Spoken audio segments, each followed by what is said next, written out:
எப்பப்பா கடையிலேருந்து வந்தீங்க? முன்னாடியே வந்துட்டேன் இந்த கடையிலேருந்து. நீ எங்கே வெளியே போயிருந்தியா? என்ன விஷயம்? அது ஒன்றும் இல்லைப்பா, பேங்க் விஷயமா வெளியே போயிருந்தேன், அதான் லேட் ஆயிடுச்சு. அப்படி என்ன பேங்க்கில் போய் வேலை பண்ண? என்ன விஷயம்டா அது? அது ஒன்றும் இல்லைப்பா, 2 பசங்க பேர்லேயும் இன்சூரன்ஸ் ஒன்று போகலான் இருக்கேன், லைஃப் இன்சூரன்ஸு. அதுக்கு தான்ப்பா போயிருந்தேன் பேங்க்குக்கு. எப்போ பார்த்தாலும் பசங்கிட்ட எரிஞ்சு எரிஞ்சு விழுவ. இப்போ என்ன பசங்களுக்காக இன்சூரன்ஸ்லாம் போட்டு வைக்கிறா? நல்ல விஷயம் தான்டா. நான் பசங்க மேலே கோவப்படுவேன் தான், அது நல்லதுக்காக தான் இருக்கும். அதுக்காக பாசம் இல்லாமலாம் இருக்குமாப்பா? நீங்களும் நான் சின்ன வயசாக இருக்கும் போது இன்சூரன்ஸ் போட்டிருந்தீங்கன்னா நான் இப்போ கஷ்டப்பட்டிருப்பேனா? நானும் ஒரு பிஸ்னஸ் பார்த்துட்ருப்பேன். அதுக்காக இப்போயே என் பிள்ளைங்களுக்கு நான் இன்சூரன்ஸ் போட்டு வைக்கிறேன். ஏன்டா நீ வேறு இதெல்லாம் போய் பேசிகிட்டு இருக்க? அந்த காலத்தில் அதெல்லாம் இல்லைடா, இல்லைனா போட்டிருக்க மாட்டேனா உனக்கு? சும்மானு இருங்கப்பா, இதெல்லாம் பேசணுமே பேசாதீங்க. உங்களை பற்றி நல்லா தெரியும் எனக்கு. உங்கள் பொண்ணுங்களுக்கு தானே நீங்கள் சேர்த்து வச்சுட்ருக்கீங்க. அட போடா, நீ வேற நீ புரிஞ்சிக்கவே மாட்டேன். எதையாவது ஒன்று பேசிகிட்டே இருப்ப. எனக்கு பசிக்குது, நான் போய் சாப்பிட்றேன், நீ ரெஸ்ட் எடுடா.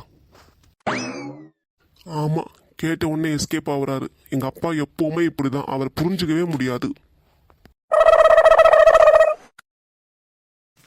டேய், அப்பா வராருடா. போச்சுடா, இன்னைக்கு நீ ஸ்கூல் போகாமல் இருக்கிறது அப்பா திட்ட தான் போகிறாரு, பார்த்துக்கோ. விடுறா, பார்த்துக்கலாம்டா, நம்ம அப்பா தானே, சமாளிச்சுக்கலாம், விடு. டேய் பசங்களா, இப்போ 2 பேரும் ஸ்கூல் கிளம்பிட்டீங்களா இல்லையா? மணியாவதுல, வேன் வரும்ல, சீக்கிரம் கிளம்புங்க. அது ஒன்றும் இல்லைப்பா, இன்னைக்கு ஒரு நாள் லீவ் எடுத்துக்கிறேன்ப்பா. ஏன், என்னாச்சு உனக்கு? என்ன பண்ண? இல்லைப்பா, உடம்பே டயர்டாக இருக்கு, அதனால தான் இன்னைக்கு ரெஸ்ட் எடுக்கலான்னு பார்க்குறேன்ப்பா. நீ ஸ்கூலுக்கு கிளம்பு. நான் இருக்கிற வரைக்கும் இப்போ தான் நடிப்பேன். நான் போனதுக்கப்புறம் நல்லா ஆட்டமாக ஆடுவேன் ஃப்ரெண்ட்ஸோடு சேர்ந்துட்டு. அதெல்லாம் ஒன்றும் வேண்டாம். கிளம்புற வேலையை பாரு, போ. அப்பா நல்லா இவனை புரிஞ்சு வச்சிருக்காரு. பரவாயில்ல, நம்ம மாட்டாமல் போயிட்டோம். டேய் பரத், உன்னையும் தான், நீ போய் ஸ்கூலுக்கு கிளம்பு போ. என்ன மாசம் நின்றுட்டே இருக்கீங்க 2 பேரும்? சரிப்பா, கிளம்புறோம்ப்பா ஸ்கூலுக்கு. என்ன மனுஷனோ தெரில, ஒரு நாள் கூட லீவ் போட விட மாட்டேங்கிறாரு. பாட்டியிட தான் கேட்கணும், இவர் அந்த காலத்தில் ஸ்கூலுக்கு போகும்போது லீவ் போட்டாரா இல்லை டம்ஜி கொடுத்தாரான்ட்டு. அப்போ தான் நமக்கு தெரியும். அப்புறம் நம்மளும் கேட்கலாம்ல அப்பாட்ட, நீங்கள் லீவ் போட்டிங்களேப்பா அப்படின்னு சொல்லி பாட்டியிட கேட்டு வச்சுக்குவோம். அப்போ நம்ம ஸ்கூலுக்கு கிளம்புவோம், இல்லைன்னா அவ்வளோதான், நம்ம அப்பா நம்மளை அடிக்க வந்துடுவார். என்னங்க, காலையில் நம்ம பிள்ளை கூட நான் ரொம்ப நேரம் பேசிகிட்டு இருந்தீங்க, என்ன விஷயங்க? அவன் இன்னைக்கு பசங்க பேரில் இன்சூரன்ஸ் போட்டு வந்தானா பேங்க்கில், அதுக்கு தான் எனக்கு லேட்டாக வந்தானா, அதை பற்றி தான் என்கிட்ட பேசிட்டு இருந்தான்.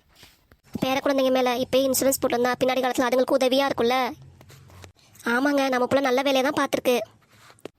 ஆமாண்டி, நானும் அதே தான் சொன்னேன். அதுக்கு என்னையே திருப்பி கேட்குறான் உன் பிள்ளை, நீங்கள் எனக்கு இன்சூரன்ஸ் போட்டுட்டீங்கன்னா நானும் இப்படி கஷ்டப்பட்டுருக்க மாட்டேன்ல அப்படின்னு சொல்கிறான்டி. ஆமாம், நம்ம புள்ள பேரில் நீங்கள் இன்சூரன்ஸ் போட்டிருந்தீங்களே, அது நீங்கள் சொல்லியிருக்கலாம்ல நம்ம பிள்ளைகிட்ட, ஏன் மறந்துட்டீங்களா?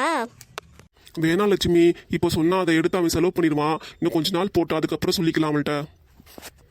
ஆமாங்க, நம்ம பிள்ளைய பற்றி நமக்கே தெரியும்ல, வீணா வெட்டியாக செலவு பண்ணுறதுல பெரிய ஆளுவே.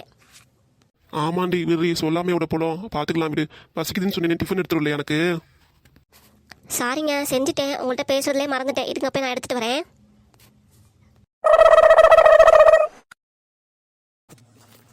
மீண்டும் நாளை தொடரும். நன்றி, வணக்கம்.